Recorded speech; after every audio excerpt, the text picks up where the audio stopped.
Jazzcast Pros. G'day! Hey, How are you? hi. I'm all right. How are you? I am so good. Are you ready to do this? Yes.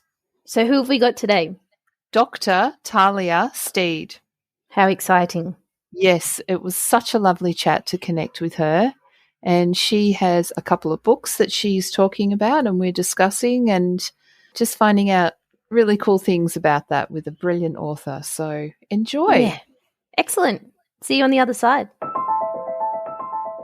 Welcome to The Spiritual Shortcut, the podcast to help you realize that you are in fact your own healer and that you can learn to release the invisible anchors that might have been holding you back. I'm Amanda. And I'm Kristy. And we'll be your guides on this journey. For over 2 decades collectively, and honestly, probably quite a few lifetimes, we've used our deep intuitive connection and shamanic practices to help people just like you. And today we're here with the beautiful Dr. Talia Steed, who... Hello. Hello.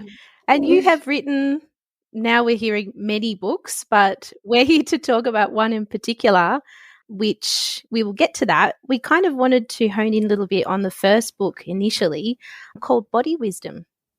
Yeah. Yeah. So there was lots, like I've read the book and there was lots in there that resonated very deeply for me. An interesting crossover for me too was your quote about there must be something more, you know, that driving force where you're looking around in kind of seeking mode going, this is not working. There's obviously something else that I'm not seeing. So for me, I lived in that space too. That kind of motivated me for years and years on my own journey of, you know, medical things with my children and my own health. But there's a little passage here from chapter 9. I think it was titled The Path to Healing. Are you all right if I just read it out and then we can unpick it a bit? Yeah, that would be wonderful. Yeah. Cool. So it says, moving from the wounded position of an ego-dominated mind to a freer state of wellness is not something anyone can offer a formula or method to reach. It's an illusionary idea to believe anyone can offer us a direct route to our own healing. I was like, far out, mic drop, you know, like, yeah. That is one of, you know, it's amazing you chose that because that's one of my favorite, in chapter 9, when I do like a book reading or things like that, I go for that section as well. Yeah, because that is such an important message for so many people. Like even in the spiritual realm, what I found is people are so quick to just go, what's my path, and outlay their power to someone else. And unless even the spiritual healers have done enough of their own inner work, it is so tempting for healers to come in and have their biases at play. And I think it's a really important message for people. Yeah, amazing. Hey. Yeah, it is. And we speak to it a lot, you know, like with our clients and on the podcast. You've got to find your own path. There is nobody else that can do that for you and tell you what it is. And sometimes you don't know what it is until you're on it. And you've tried a few things. You know, we've tried hundreds of things. So much. That's why we're sitting here today. Yeah. And I think with a space that, you know, I'm in a little bit is the mind-body symptoms. And a lot of people, like a lot of the stuff is driven by fear.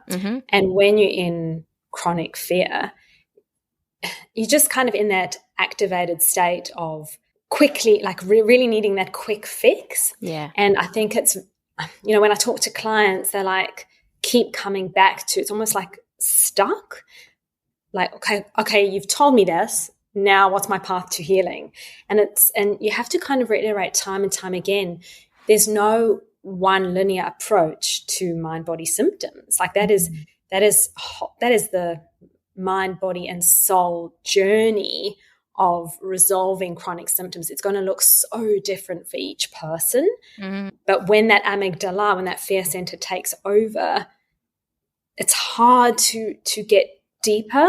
And I think that's part of the work as well. Yeah, that's amazing. Yeah, fear is killer, isn't it? It's just, you know, and we hear it constantly. It's not real. But when you're in it, my goodness, it feels real. Yeah.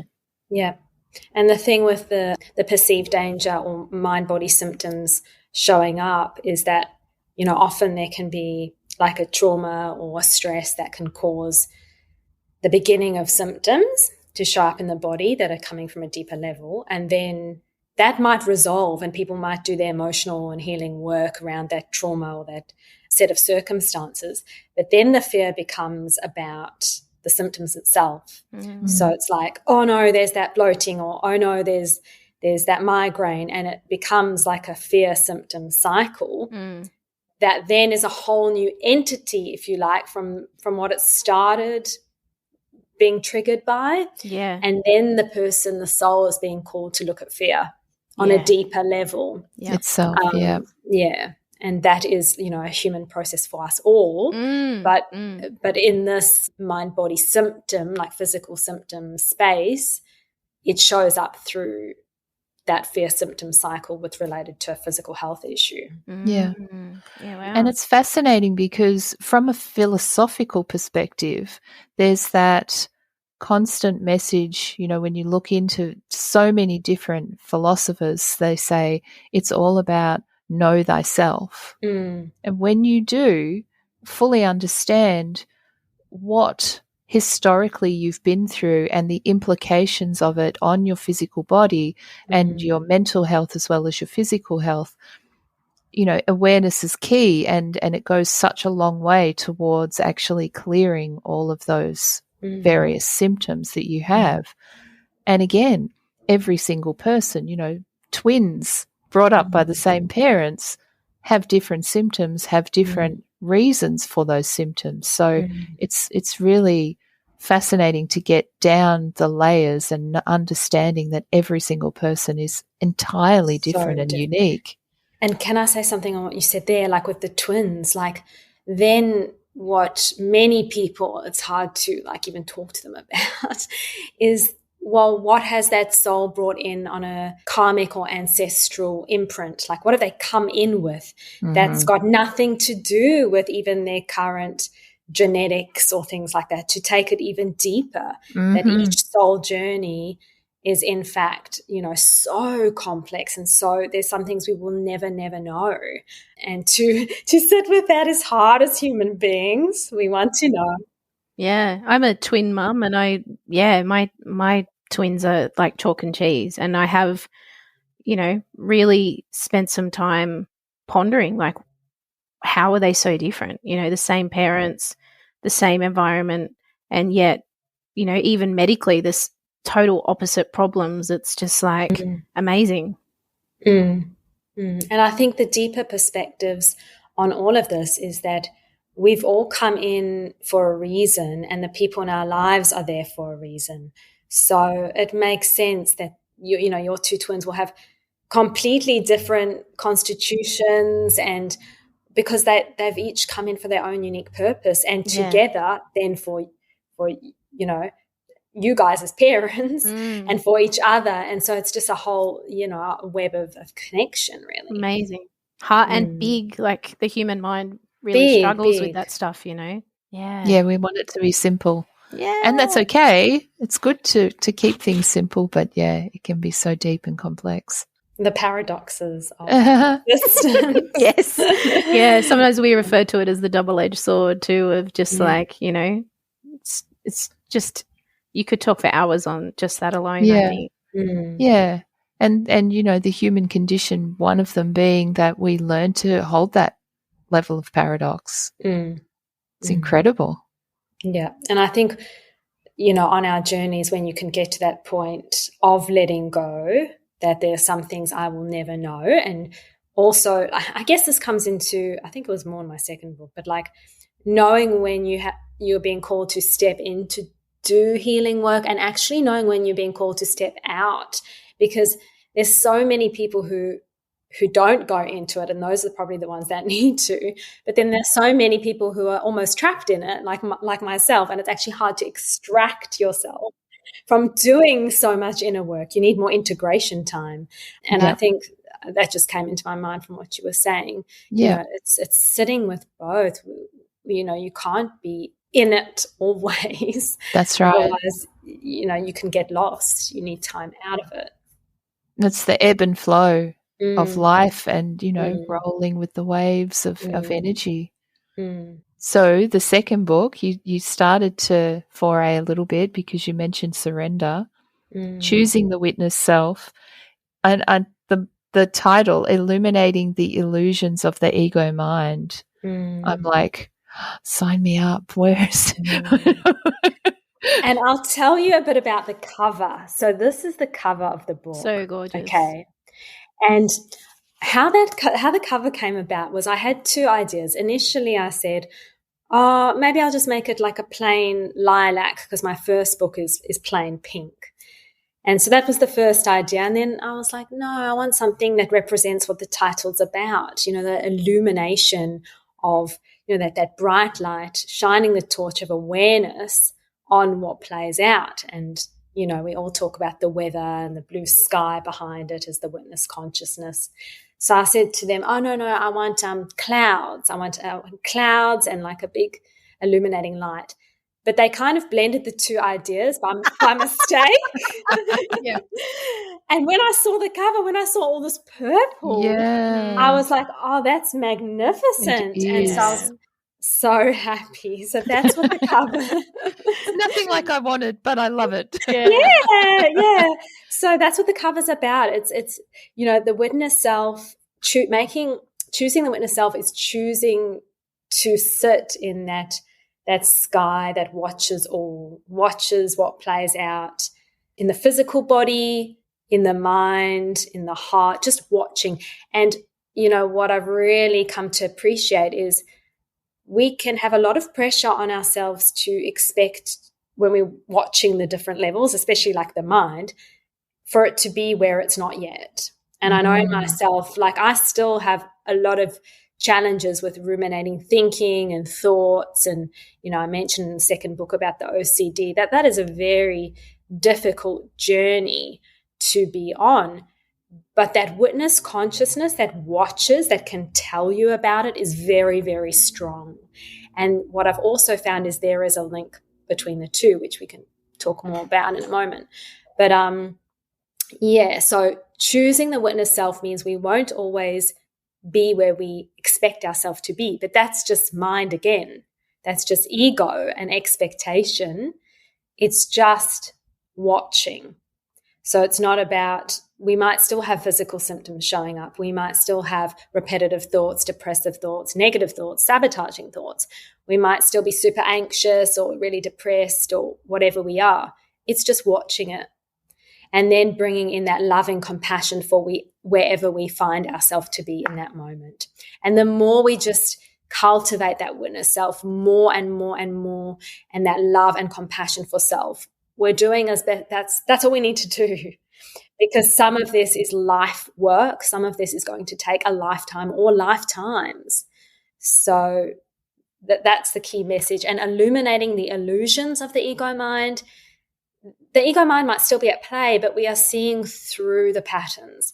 We are noticing when we're in sabotage mode. We're noticing when we can't make a decision and we're just going round and round in our head. We're not as in it. We're kind of watching ourselves and we're going, okay, if I'm going round and round in my head, it's likely my mind, my ego at play. What can I do to bring myself back to witness self and connect more deeply with my intuition? So good. So good. Mint is still $15 a month for premium wireless. And if you haven't made the switch yet, here are 15 reasons why you should. 1, it's $15 a month. 2, seriously, it's $15 a month. 3, no big contrast. 4, I use it. 5, my mom uses it. Are you playing me off? That's what's happening, right? Okay, give it a try at mintmobile.com/switch. Upfront payment of $45 for 3-month plan. $15 per month equivalent required. New customer offer first 3 months only. Then full price plan options available. Taxes and fees extra. See mintmobile.com. And so just backing up a bit, are we able to talk about that link that you mentioned before? The link between, I remember, the link between the awakening and the OCD and mind stuff. That's it. Yeah, thank you. So this is this stuff is very this journey with my journey with OCD, which is all played out on the level of mind. So classically, people think about OCD and they think about cleaning or putting things in its place, which I like, kind of, but it's not obsessive. It's not like anything like that. So that also is just like what people commonly see as OCD. Yeah. Anyway, for me and many other people, it can just play out in the mind. And how I've come to appreciate this, understand this, is that the link between, so my greatest teacher in connecting with my witness consciousness and my awakening spiritually has been this OCD in the mind. Because by seeing almost complete absurdity in what you bear witness to on the level of mind and the repetitions and the horrible thoughts that can come through, and having to really step back from that there is a link. There's a link between my spiritual awakening and the dysfunction I've seen within my human mind. And I think that can be for all of us, whatever our particular suffering is, whether it's, someone might have an experience of going through cancer, or someone might lose a child, or whatever we all have our human suffering. And whatever our particular one it is, I'm not saying any of those things are, easy experiences. I'm not saying that I'm not saying anything like that. You can't. Everyone has their own experience and their own journey, and it is what it is for them. And exactly. And you don't wish that on anyone, and there's no blame. And I think this is why people don't like these ideas. I know people in my own personal life have not liked these ideas, because they see, oh, well, you're blaming the person with cancer, that was their fault. And it's like, not at all. But did that experience arise in their awareness for some kind of reason for their soul? Yes. Whatever happens in our experience, positive or negative, when we can start to drop those judgments, will be a miracle. Yeah. But whatever it is has happened for some reason for our soul. And so when I talk about the OCD that has been part of my awakening, any experience that causes a lot of suffering can also, if we choose, lead to our awakening. Yeah. Yeah, using the pain as a portal to the light, healing. Yeah, lovely. And my experience with that has been, how do I now make sense of this experience? How do I fit it into my life? And who am I now that I've had this experience, and how do I now fit back into my life after this trauma or event? So it has very much, like you mentioned, loss of a child, that is my major, most prevalent, I suppose you could say, awakening. And that's what it was. And it was almost part of me asked the question also, how do I make what happened to me and my family as a whole worthwhile in some way? Because no one would, obviously that's such a depth of pain, and I didn't even know that, right? That's just what didn't think so. Yeah, that's just that's just what came through. But and people talk about the worst things, and but the bottom line is, it's so beautiful to actually hear you say that, because that's the thing. We all have we can hit such deep pain in our lives, and to understand that even that soul that came through and then had to go, that was also part of a deeper picture for everyone involved. Like, that can only be a good way to look at things. People are so challenged by these ideas. Like, I really come up with a lot of resistance around these ideas, and I just don't see that there's any negative side to that. Do you know what I'm saying? Yeah. Yeah, that's right. And we are, meaning-making beings. We look for patterns and we look for meaning. Yeah, I remember it was 6 years ago for me, and within a few weeks I was talking about the good and the good side of what I'd already learned throughout the experience. And certainly every step of the way I've felt immense gratitude at just having him in my life. And also, like, the other side of it is, I can just imagine like backlash from what we're talking about. But no one is going to go to someone, say you were like a week after that had happened, and say, oh, this all like, and it wouldn't be appropriate. It's not. That's it's not right. No, this is happening for a reason. I think part of this self-compassion and honoring process is not bypassing, because I've noticed just how much this tendency can arise with, a lot of people are talking about spiritual bypassing these days, which is a whole topic. But even just, what we're talking about here, you need all that time for grief, for anger, and it's not up to anyone to come in and say, oh, this is happening for a reason. Well, you'd slap them, like that's normal. But I think eventually realizing that all the circumstances that present across our conscious awareness are there for some reason, for our greater awakening. That's why we're here on earth. Eventually, when you are ready in the right time for that person, that framework can only be of service to us. Yeah, and everyone connected in, like I've just been connected to you now as much as I wasn't in your life when all this happened, Amanda. Like, I've learned so much about grief, and, I've witnessed you in a space of joy talking about him and reminiscing, and it's amazing, isn't it? And again, it's that everything means something. Nothing means just nothing. It's amazing. And we go so deeply on that when we have our conversations and do healings, because even just the everyday things that happen, we see that as a reflection of what's happening for us internally. Just someone you bump into on the street or something that happens in traffic, and suddenly it's like, what does that reflect as a learning for me on my journey through my day? And you're right, that can be the smallest of things. Like, I'll tell you something random. Like, I write at there's actually a very nice shopping center, and upstairs they have like a workstation area. And so a lot of people are there often, like all the time.